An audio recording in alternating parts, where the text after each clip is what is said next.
Olá, tudo bom? Tudo bem, minha gente?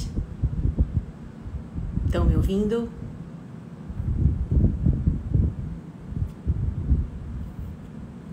Hoje a live tá imperdível. Esse meu cabelo tá meio esquisito, né, hoje? Hoje a live tá imperdível. É muito interessante. Para toda mulher acima dos 40 anos de idade. Acima dos 40 anos, tá? Não é lá pros 55, não. Porque a menopausa começa muito antes.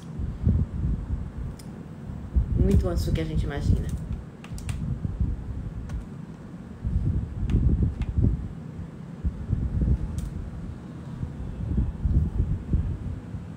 Esperando só um pouquinho para ver se Paula entra.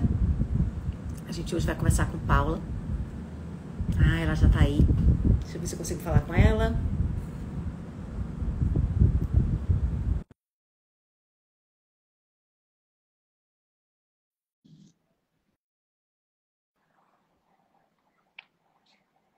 Paula.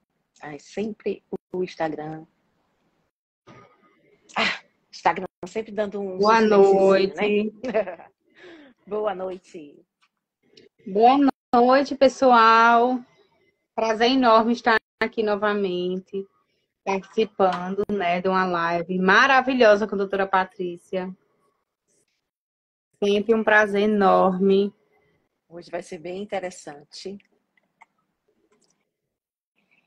Então, para quem já tá aqui, vamos respeitar quem tá chegando na hora. Boa noite, Cássia. Gente, hoje a gente vai falar sobre a menopausa, as mudanças que acontecem durante esse período e se a gente precisa fazer alguma modificação na dieta e que modificações são essas. É uma fase da vida que ela começa muito antes do que a gente pensa, tá? Então, antes de tudo, vou me apresentar. Quem chegou pelo perfil de Paula, meu nome é Patrícia Freire e eu sou médica. Meu foco é medicina do estilo de vida e nutrologia e dermatologia também. E hoje a gente vai falar um pouquinho sobre menopausa com Paula, que é nutricionista e que eu gostaria que se apresentasse também. Meu nome é Paula, para quem não me conhece, Paula Teixeira, sou nutricionista e trabalho com 40 mais, certo? Pacientes acima de 40 anos e abrange as particularidades, né, da vida da mulher, do envelhecimento da mulher. Então, entra o climatério, menopausa, e é um tema super importante para a gente estar abordando, né? E cheio de novidades para vocês. Então, gente, primeira coisa. Tem os conceitos que a gente precisa entender, porque a gente fala, eu falo menopausa, mas eu falo menopausa porque é o que o pessoal fala mais. Mas, na verdade, a gente deveria estar falando sobre climatério. Por quê? Porque climatério é a etapa que corresponde do começo dos da nossa diminuição hormonal, lá atrás, até a pós-menopausa. Tá? A menopausa em si, ela é apenas a última menstruação. Ela faz o contraponto com a menarca, que é a primeira menstruação. E o climatério seria o contraponto da adolescência. Tá? Então, nós temos o período da adolescência, que é aquele monte de hormônio entrando, né? Aquele período enlouquecido. E nós temos o climatério, que é um outro período que a gente tem bastante alteração hormonal e que nos deixa um pouquinho enlouquecidas, né? Tá, então, quais são os sintomas que a gente sente na menopausa? O mais clássico é o fogacho, né? Que não é só calor, porque calor está fazendo enorme aqui em Natal, né? Esse ano bateu todos os recordes. Não sei o que está acontecendo, mas aqui está infernal. Nordeste, né? Tá muito quente, de forma geral. Pois é. E o fogacho não é só um calor. Ele normalmente acontece de sopetão. Então, assim, vem um fogo, principalmente na região do pescoço, né, do peito, às vezes o couro cabeludo. Então, às vezes, é muito constrangedor porque a pessoa está numa reunião de trabalho e tal, e de repente ela começa a suar. E ela fica, né, passando mal. Ou então também como suor noturno. Então, você está dormindo e acorda à noite morrendo de calor, mesmo com o ar-condicionado ligado. Esse é o mais conhecido, mas não tem só esse. A gente também tem ressecamento vaginal, também bem conhecido. Diminuição da libido. Pode haver dor na relação. Mas uma coisa muito importante é a oscilação do humor. É comum uma mulher que tem depressão piorar dessa depressão, né? A pessoa que já tem o transtorno depressivo, ela tem uma piora durante esse período. E as mulheres que não têm história de depressão podem acabar ou desencadeando depressão real mesmo, ou ter episódios de humor deprimido, oscilação de humor, uma TPM prolongada, vamos dizer assim. Outra coisa que é uma queixa frequente, mas essa é muito mais difícil a gente avaliar, é a fadiga. Porque a fadiga ela é muito multifatorial. Então, você pode ter... Multifatorial, isso. Era isso que eu ia dizer. Vários motivos para Tem ter que fadiga. avaliar vários pontos, né? Mas é uma coisa frequente na menopausa. E aí, sim, a gente tem um complicador. Lembra, estou falando menopausa, mas na verdade é climatério, né? O climatério, ele começa muito cedo. Dependendo da mulher, 40, 42. Isso mulheres que vão ter a menopausa aos 50. Não estou nem falando de menopausa precoce. Falei isso, ovariana precoce. Falando mesmo que a mulher que vai ter a menopausa só lá para os 50 anos, ela pode começar a ter oscilações hormonais muito cedo. E é comum você ter, por exemplo, 45 anos, 48 e ter todos os hormônios normais. Aí o médico fala, você está com fogacho, você está com uma TPM eterna, uma fadiga enorme, mas o médico vai e diz, não, seus hormônios estão normais. O que acontece? Na verdade, esses hormônios, eles são muito cíclicos, eles têm uma alteração de normalidade, né, um padrão de normalidade muito amplo. Então, você pode estar com os exames normais, pelos parâmetros que a gente tem do laboratório, mas para você, aqueles exames já estão sendo alterados, já estão sintomáticos. Você já tá... Então, na menopausa, no climatério, o que importa não é o hormônio, não é o exame hormonal, é o sintoma. Aí, o exame, ele é importante nas pacientes que não têm muito sintoma. Aí sim, certo? E a gente tem alguns complicadores que são interessantes, porque, por exemplo, atualmente, muitas mulheres usam DIU, como é meu caso. Eu uso DIU e progesterona há muito tempo. Então, a minha menopausa, a minha última menstruação faz décadas. Como é que eu sei que eu estou entrando na menopausa? Meus exames estão normais. Mas eu sei que eu já estou passando pela perimenopausa, já estou próxima à menopausa. Por quê? Porque eu iniciei a ter, eu comecei a ter fogachos discretos durante a noite. Nunca tive durante o dia, mas à noite eu tive 2 ou 3 episódios de fogacho. Como eu sou médica, eu já rapidamente já percebi que era menopausa. A minha idade não nega, que eu tenho 49 anos, e eu fui fazer meus exames. Meus exames estão ótimos, mas eu tenho sintomas. Então, no meu caso, que eu já tenho sintoma, o indicado é iniciar a reposição hormonal. Aí você já está me perguntando, tá, mas então você disse que ou exames alterados ou sintomas. Que os sintomas podem ser esses que eu falei, ou a própria menstruação irregular, quando a mulher quando a mulher menstrua, normalmente sem anticoncepcional. Outro complicador é o uso do anticoncepcional, porque ele vai mascarar também as alterações do climatério. Ele vai deixar seu ciclo mais regular.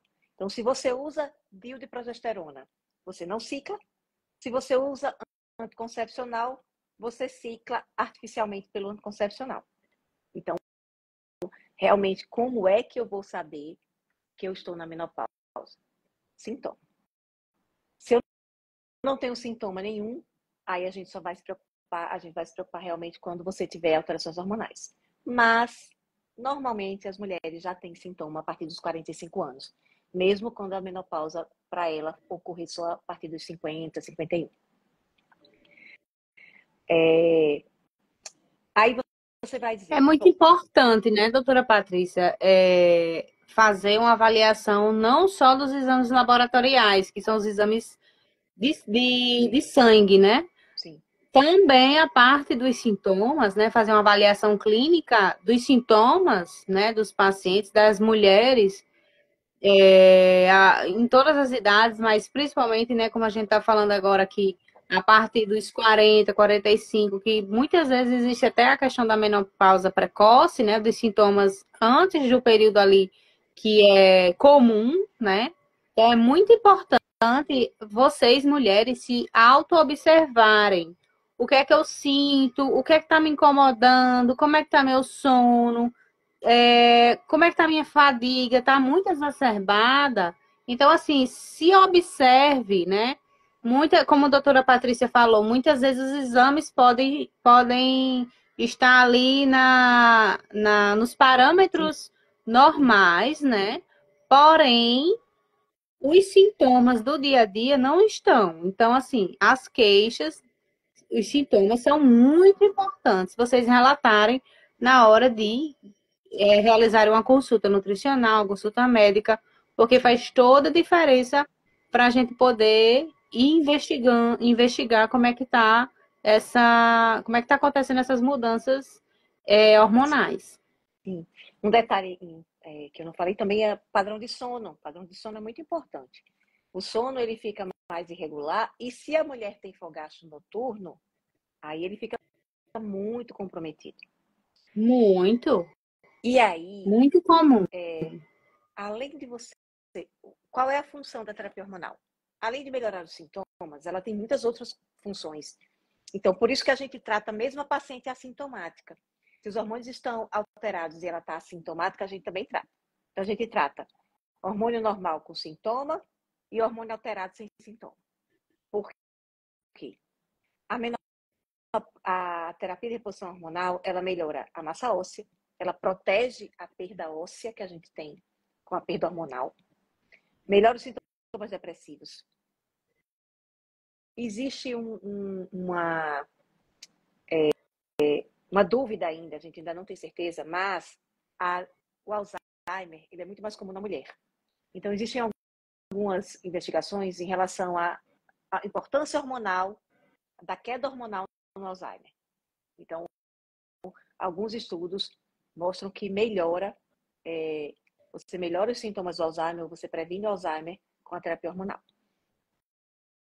Há uma redução muito importante das artralgias. A dor articular nessa idade, ela melhora muito com a reposição hormonal.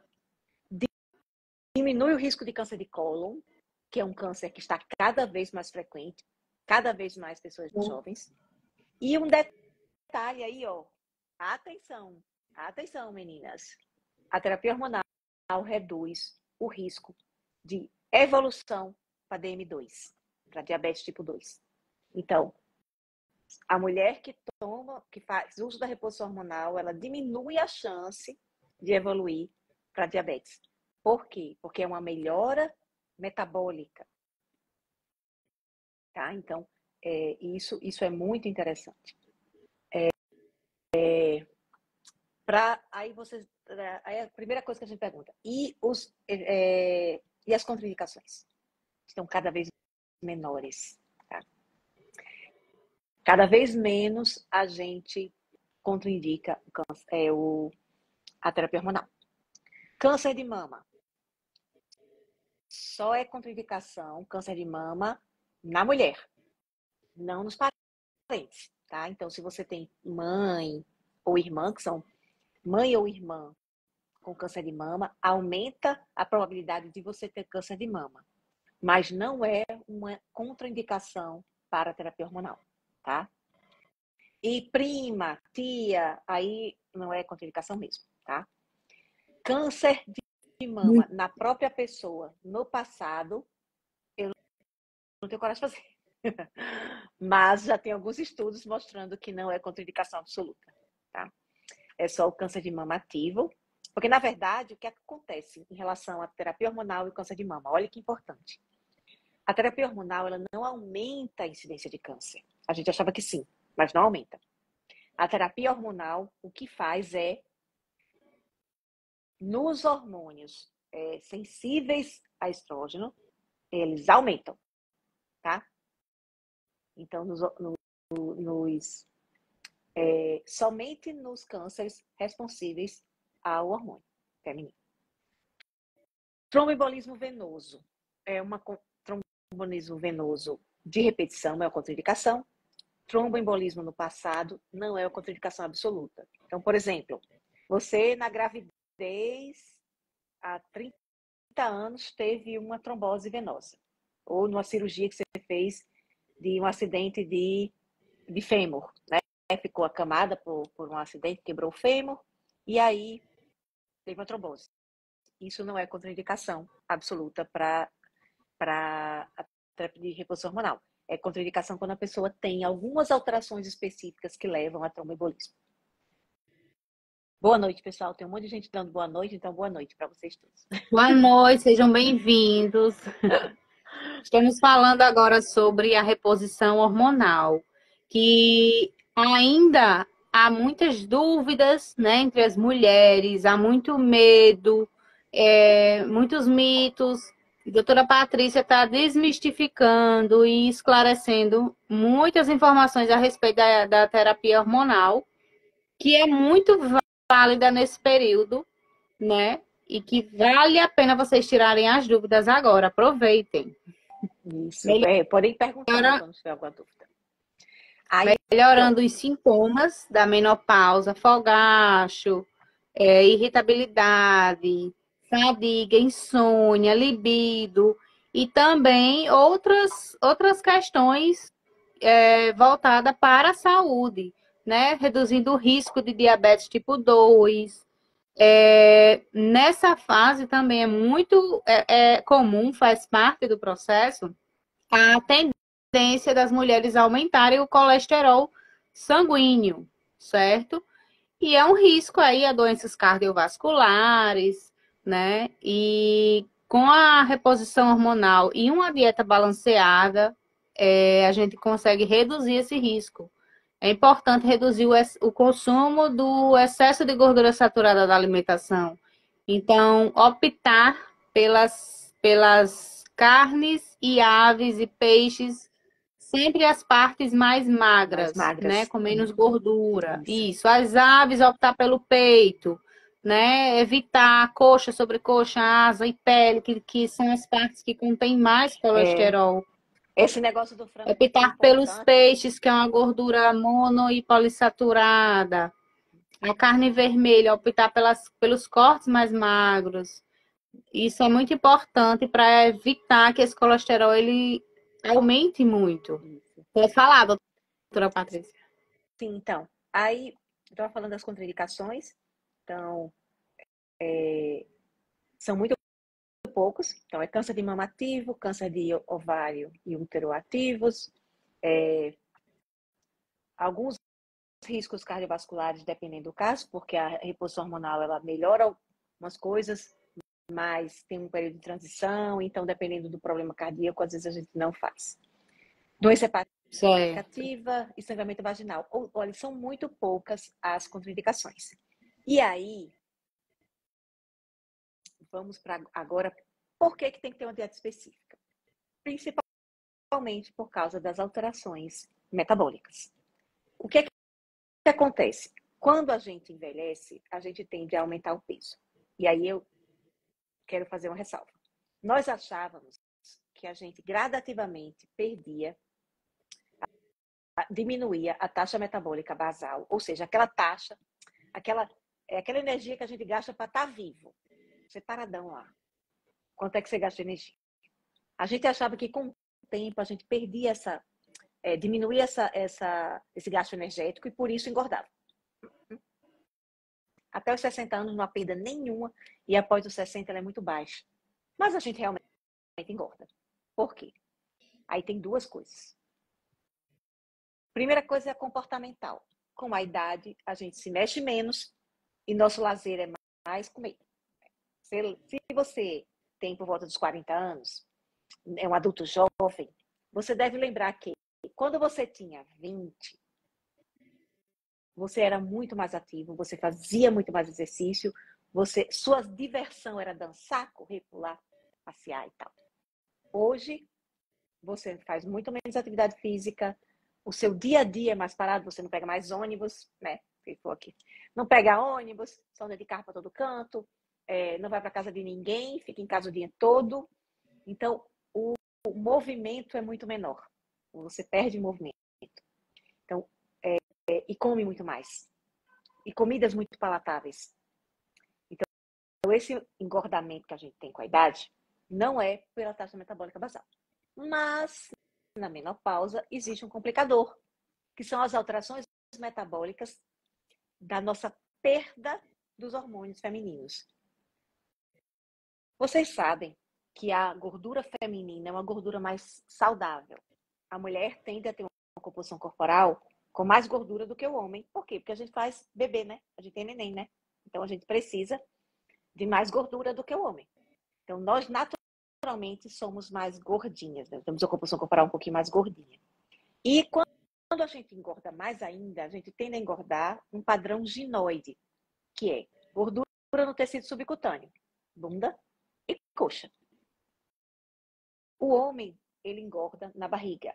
Então, o padrão androide de engordar, ele é muito mais danoso. Então, o homem, ele tem um padrão de obesidade mais grave do que a mulher, tá? Então, e os homens morrem mais cedo de coração.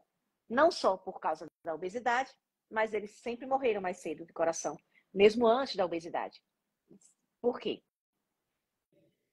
Porque eles não têm a proteção que nós temos do estrógeno e progesterona. Então, a mulher, até a menopausa, ela tem um padrão de engordar mais saudável, mais bonito também, né? Porque a composição corporal fica mais bonita e mais saudável. Quando ela começa a perder os hormônios, que nos protegem, a gente começa a engordar do mesmo jeito que os homens engordam. Ou seja, na barriga, e não é só feio, é gordura visceral. Então, nós começamos a piorar nosso padrão metabólico. Aumenta o colesterol, aumenta o triglicerídeo, aumenta a diabetes. Você vai tendo um padrão hormonal, né? Vai polisculhambando tudo. E é por isso... Licença, doutora Patrícia. Para quem não sabe, gordura visceral é gordura entre as vísceras, entre os órgãos, é na região abdominal. Por isso que o homem ele tem essa predisposição de acúmulo de gordura na região abdominal, que é aquela barriga inchada dura, certo? Justamente porque a gordura está ali interna, entre os órgãos, entre as vísceras.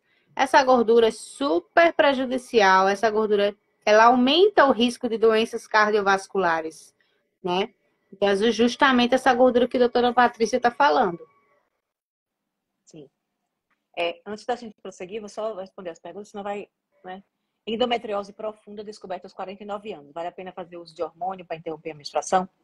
Olha, provavelmente. Um dos tratamentos mais comuns para endometriose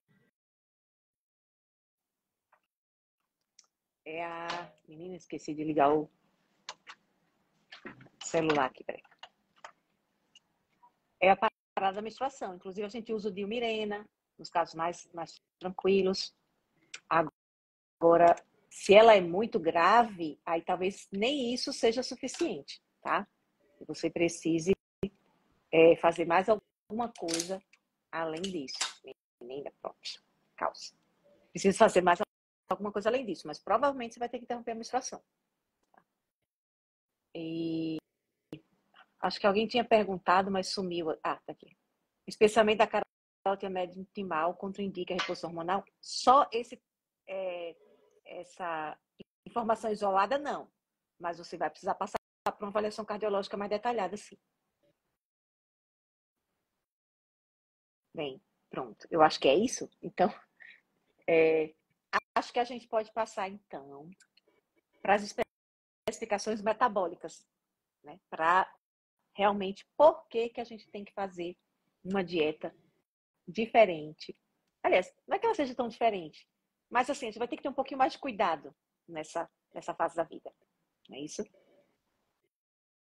Exatamente. Na verdade, a dieta. Quer complementar com mais alguma informação? Não, pode falar. Eu estou falando demais já. Pode falar, doutora Patrícia. Na verdade, aqui a ela tá dieta. Que você falou bem da gordura dura. Aí ele está perguntando, é aquela externa, tipo pochete. Que normalmente não é a dura, né? É a mole. É gordura adiposa.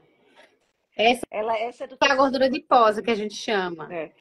Que não ela é mais do tecido é entre os espontâneo. órgãos. É aquela gordura mole, né? Seja na região abdominal, costas, coxa, braço. Preste atenção que também mesmo a mulher... é prejudicial, também é uma gordura ruim, porque excesso de gordura no corpo aumenta a inflamação do seu corpo. Certo? Mas aumenta. Essa gordura... mas a diferença... Mas a gordura visceral é muito mais perigosa. Porque o interessante é isso. O homem, se você prestar atenção, a barriga do homem, ela é uma barriga mais dura. Aí, eu acho engraçado que tem uns que acham que é porque tem músculo ali. Não tem músculo nenhum.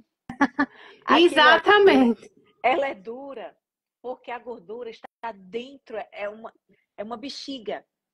A gordura está dentro do abdômen e está distendendo o abdômen. E ele tem aquela gordura endurecida.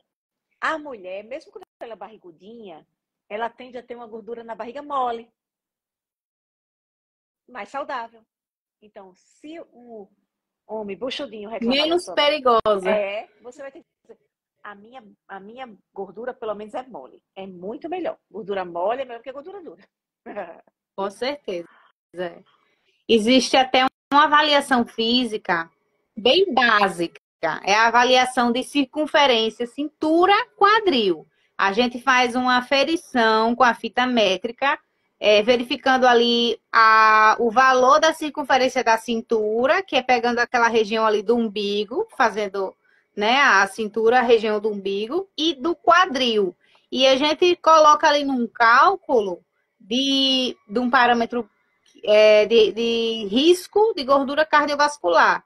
Então, é um cálculo simples, cintura, quadril, faz um cálculo lá e tem os parâmetros, né, feminino e masculino.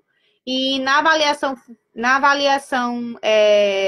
física do nutricionista, a gente sempre faz esse tipo de avaliação, porque também faz parte, né, na hora ali da anamnese, e para poder elaborar um plano alimentar e ter uma conduta mais assertiva. Sempre há essa questão dessa avaliação da cintura quadril, risco cardiovascular, tá?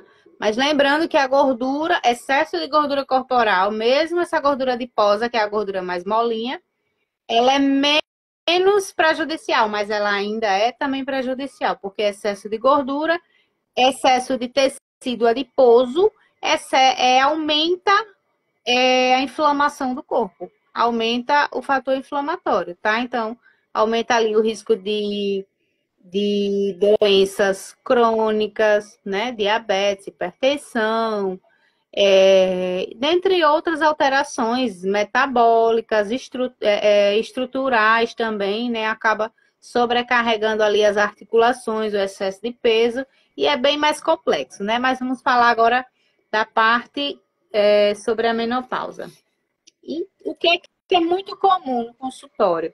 Eu receber mulheres se queixando de Paula, eu entrei no climatério, eu estou na menopausa, meu metabolismo está muito lento e eu estou engordando. É muito comum. Mas quando eu vou fazer a anamnese alimentar, eu acabo observando que essas mulheres mudaram muito o estilo de vida, como a doutora Patrícia falou. São mulheres que queimavam mais calorias na juventude, né? E com o passar dos anos, começaram a se movimentar menos.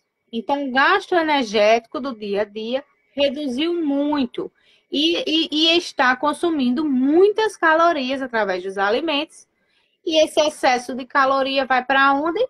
Fica ali como reserva, né, de gordura adiposa do corpo, tá? Muitas vezes não é o metabolismo em si, muitas vezes é o excesso de caloria. É comendo muita caloria e gastando menos. Mas é muito comum as mulheres acharem que é só o metabolismo. Meu metabolismo agora que tá lento. A gente tem que E culpar muitas alguém, vezes né? não é.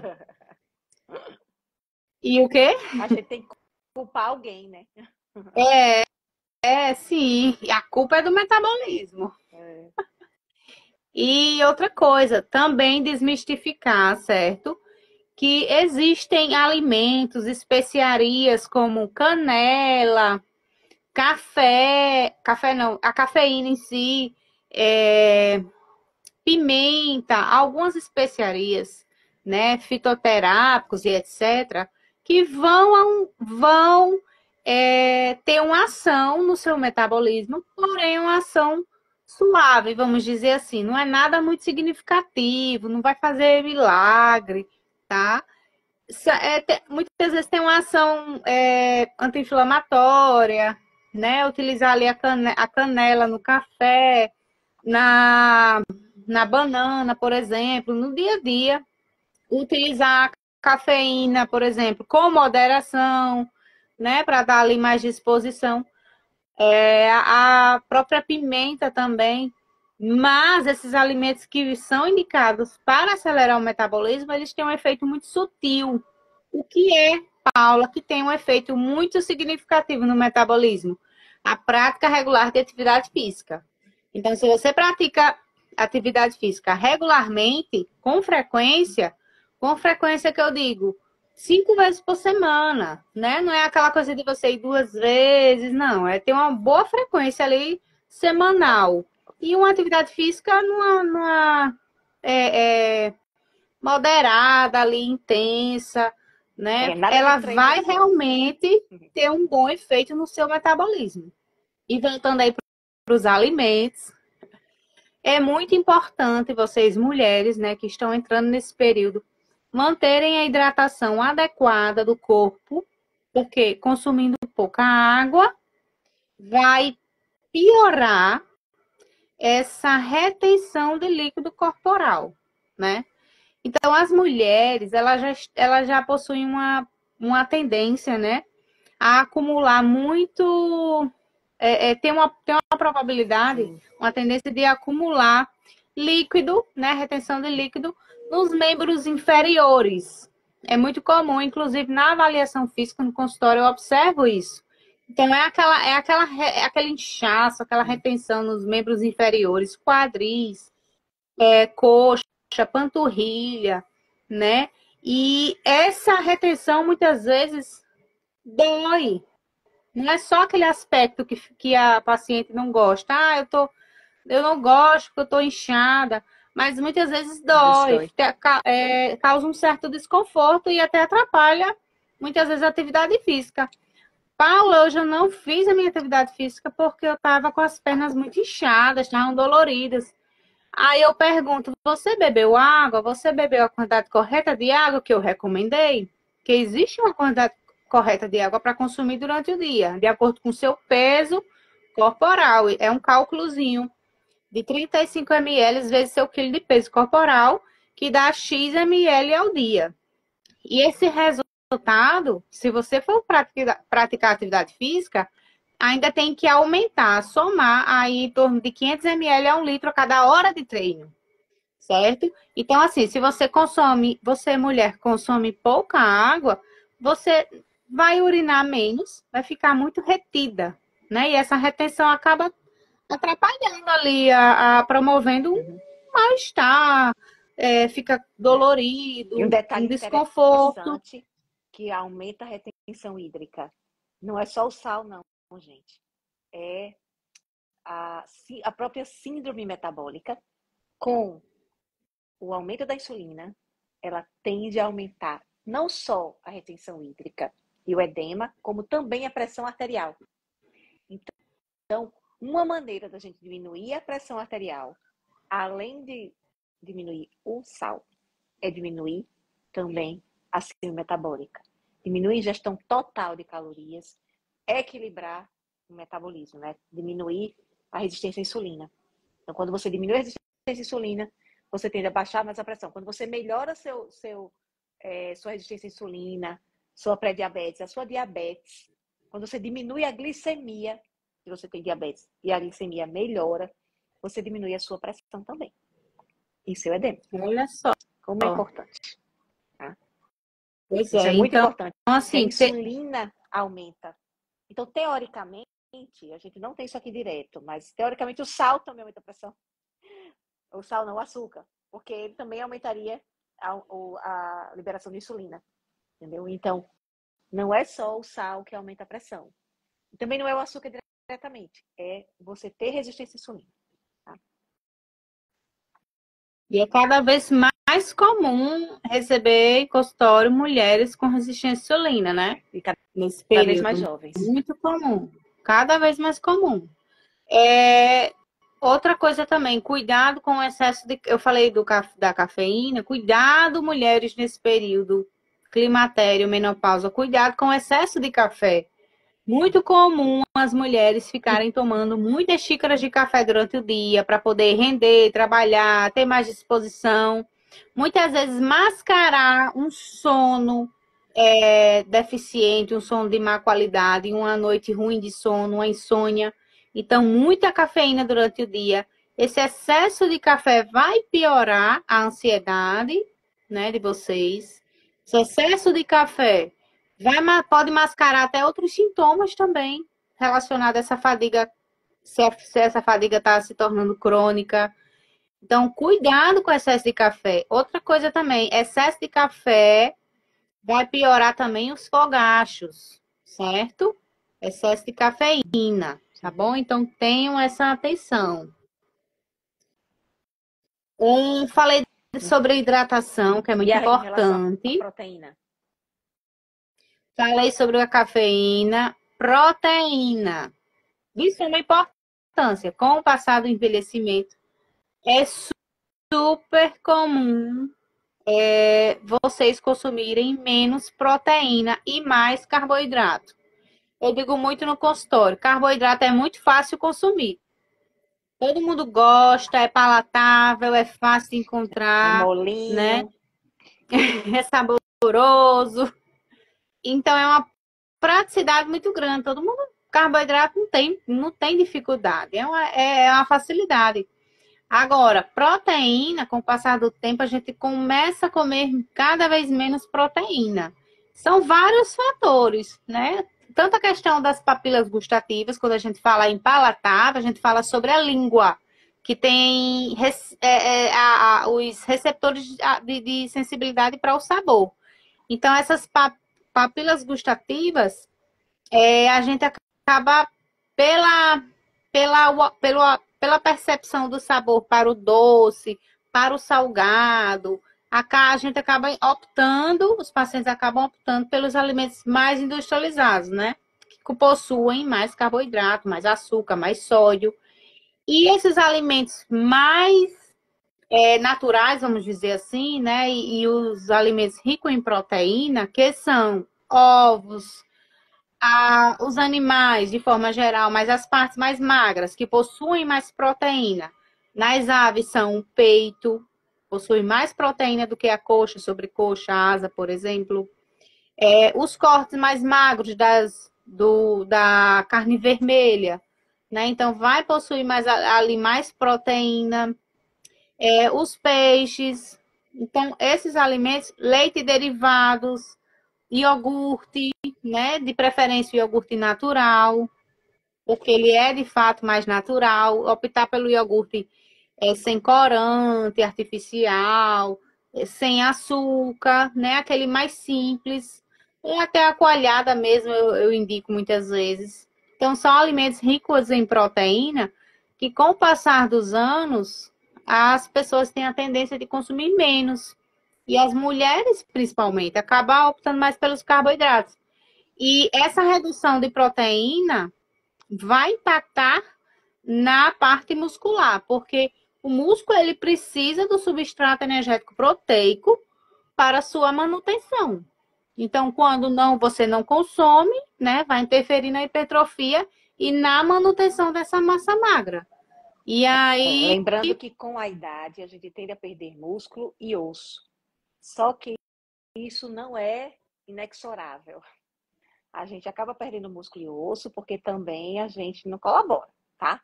Então, a formação de osso, ela é mais complexa. A gente forma um estoque de osso até os 30 anos. Depois é muito difícil você melhorar esse osso. Mas o músculo você pode melhorar a qualquer tempo, tá? Você pode ter 85 anos que você vai fazer músculo. O osso é mais difícil. Então, é muito importante o exercício físico lá atrás, tá? Então, boa alimentação e exercício físico é muito importante para o adolescente, para o adulto jovem, para que ele forme essa reserva óssea e muscular, principalmente osso, porque osso não vai ter jeito. E com o passar do tempo, a gente tem que manter a atividade física, inclusive aumentá-la, porque a gente acaba diminuindo a atividade física espontânea. Então, a atividade física obrigatória, vamos dizer assim, de propósito, vai ter que ser maior, porque a atividade sem querer, vamos dizer assim, ela é pequena, tá? Então, a atividade do dia a dia, ela vai ficando pequena. A gente anda menos a pé, a gente... nossos lazer, ele é mais sedentário, né? o dia a dia é trabalho é muito mais mais sedentário, O né? É trabalho é sentado no sedentário. computador, anda, sobe escada rolante, Exato. carro. Então, Pelo assim, o amor de dia a Deus, dia, em si, ele é prefira, muito mais sedentário. sempre que possível, prefira a escada normal, no lugar do Sim, elevador e da escada rolante. Isso deve ser automático na sua vida. Na minha vida é automático.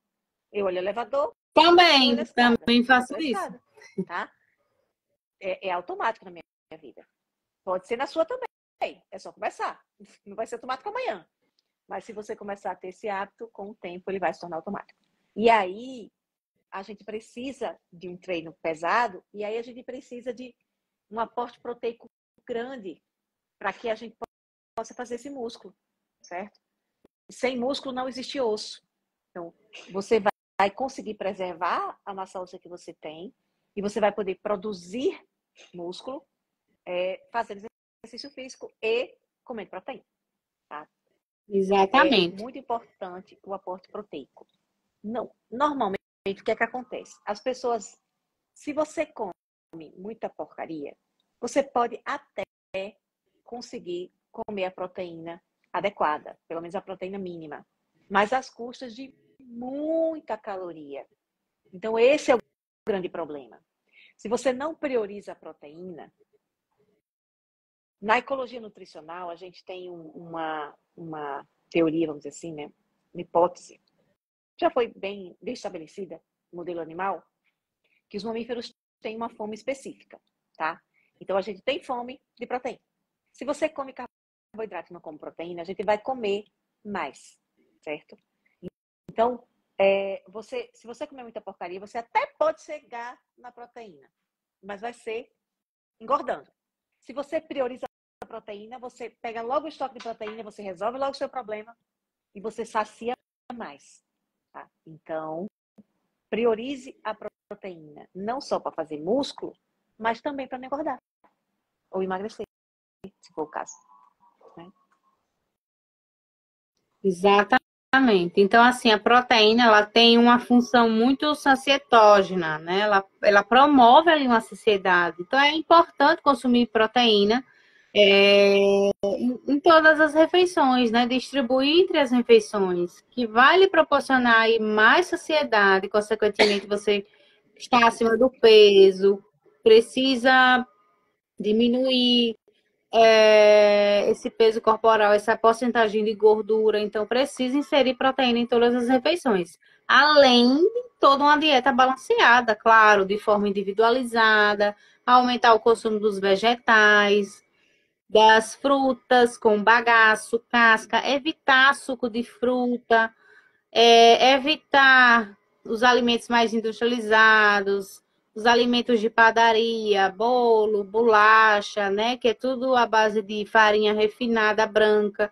Isso não quer dizer que você não possa comer nunca. Não é bem assim. Existe um equilíbrio, né? Que eu tenho até a minha conduta individual com minhas pacientes, mas durante ali uma rotina semanal, priorizar mais saudável possível, de forma mais equilibrada, para você realmente obter mais saúde e bem-estar, consequentemente. E aí a gente falou sobre as proteínas, né, que tem que consumir, fracionar entre as refeições, o consumo da água adequada, hidratação, diminuindo aí a retenção de líquido. Atenção ao consumo de sódio. Sódio, a gente encontra muito o quê? Nos alimentos industrializados. Então, muito cuidado com o excesso do consumo dos alimentos industrializados. O excesso do açúcar também, né, que tem uma influência muito negativa aí na parte da diabetes tipo 2 e resistência à insulina, certo? Cada vez mais comum as mulheres com pré-diabetes que nem não tinha noção que estavam pré-diabéticas, né? A gente solicita ali os exames e vê esse parâmetro e entra com a conduta bem assertiva e a gente consegue ter uma melhora significativa desse quadro, saindo aí da pré-diabetes, saindo da resistência à insulina.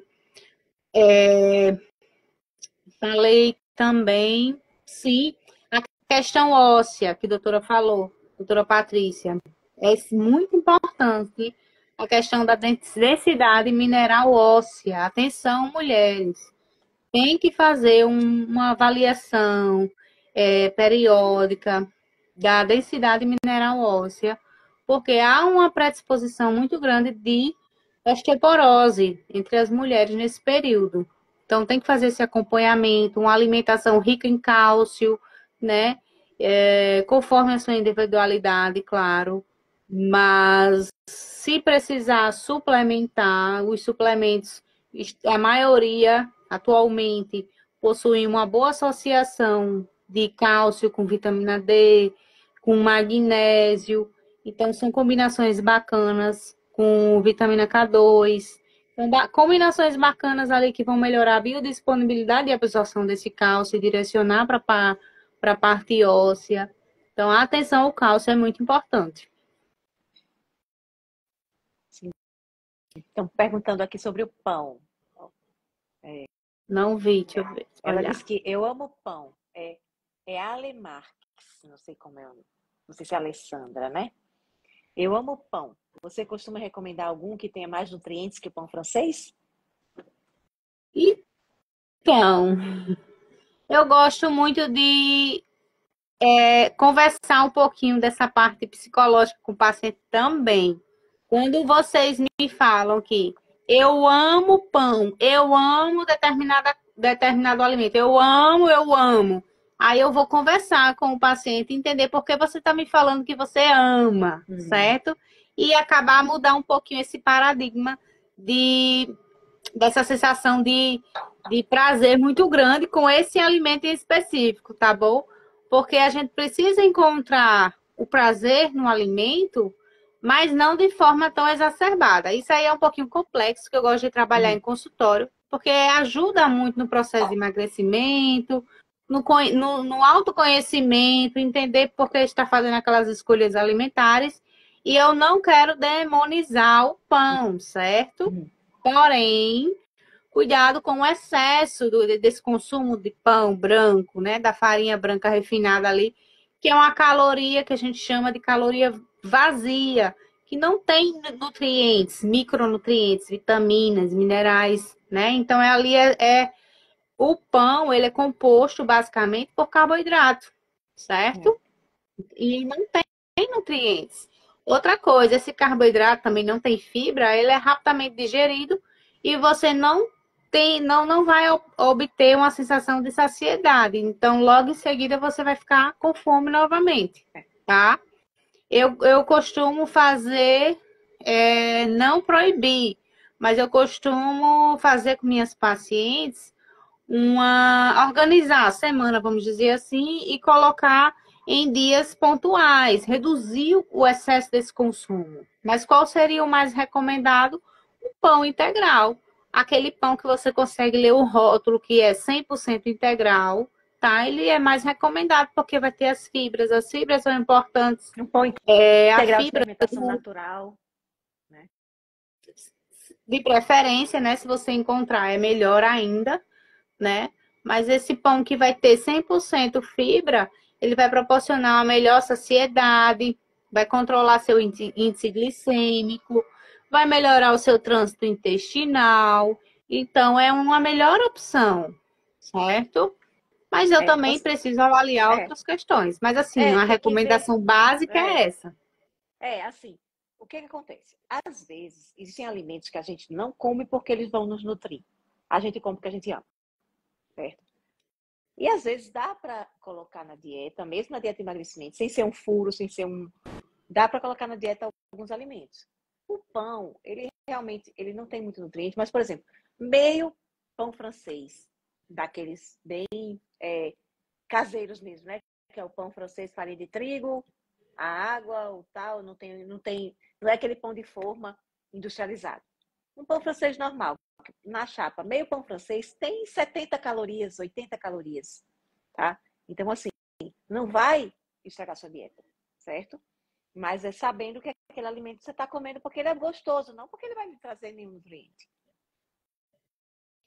E aí a gente Outra coisa também. tem que pesar sempre, porque, por exemplo, se você for comparar o pão com a tapioca, o pão é muito melhor.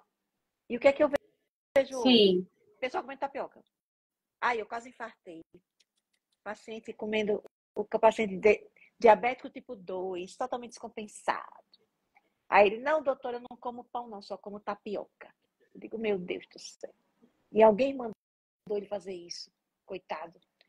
Quer dizer, não, a tapioca ela é muito mais calórica, ela é muito mais concentrada. Porque o pão, ele é fofo, ele tem ar, entendeu? Então, ele pesa menos. 50 gramas de tapioca é uma tapioquinha desse tamanho, michuruca, que você come com 2 mordidas. Já um pão de 50 gramas, você recheia, ele fica uma refeição bem saciatória. Então, assim,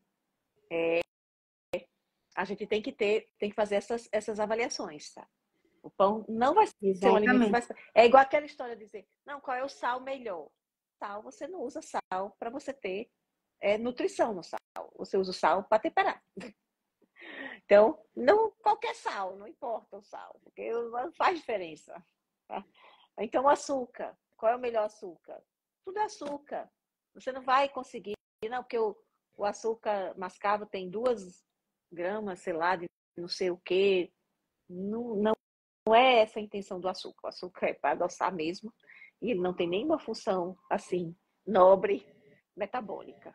Tá? Então, às vezes não adianta a gente procurar opções boas onde não tem opção boa. Assim, né? Nutricionalmente. É um alimento que você vai usar sabendo que ele não é nutritivo. Ele é apenas gostoso. E aí você pode fazer com essa consciência, você pode fazer esse jogo, tá? Dentro da sua dieta.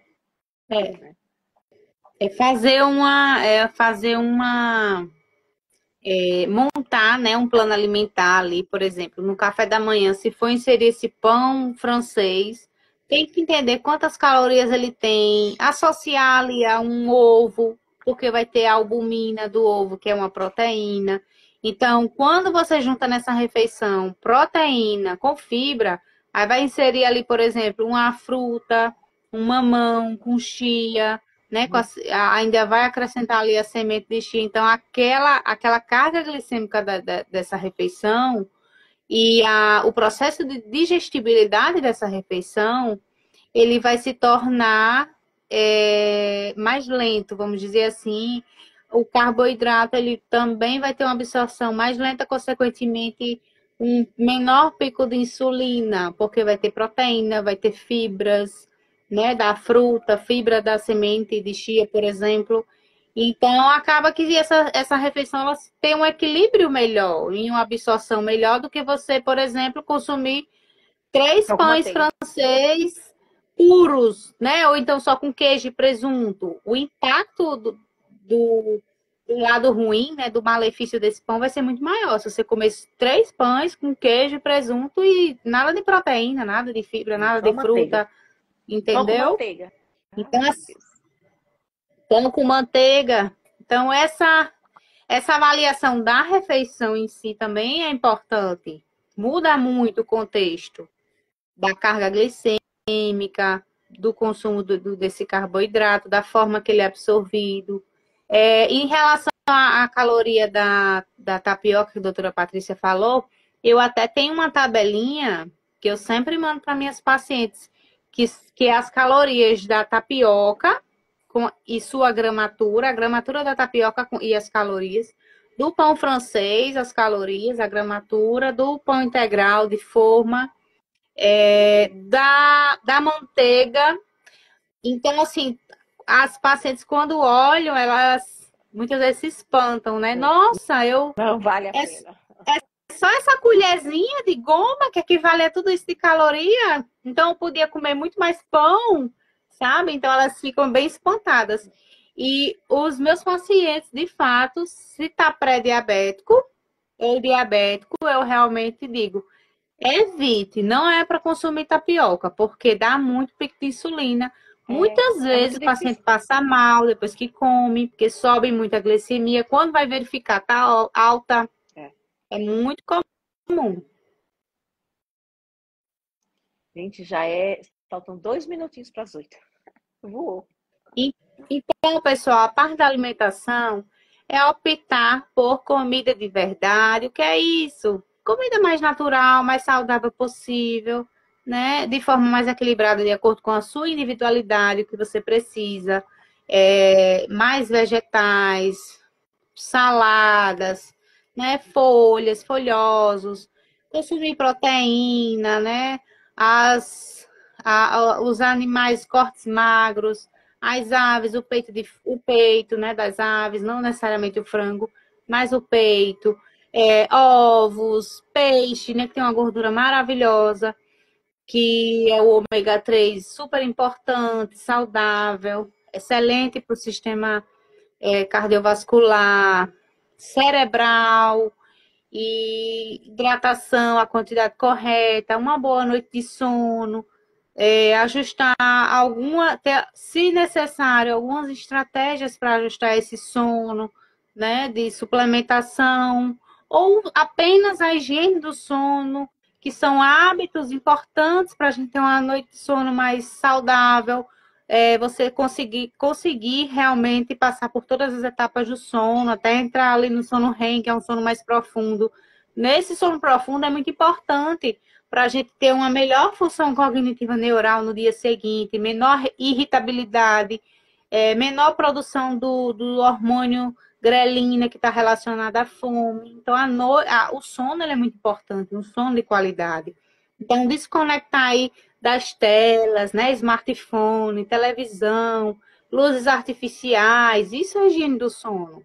Desliga, se desconecta mais cedo um pouco, faz uma leitura, faz uma oração, uma meditação, para poder dormir mais tranquilo e ter uma noite de sono realmente mais saudável, você conseguir equilibrar mais essa parte hormonal também através do sono. E mudar o estilo de vida, praticar atividade física, tudo isso vai melhorar. Incorporar É fake você, news. mulher, que está passando por esse período. Isso. E procurar ajuda para verificar se há indicação de reposição hormonal agora, se você Com já está certeza. no climatério, se você precisa de hormônio e se você tem indicação, certo? Não precisa passar por essa fase sozinha e sem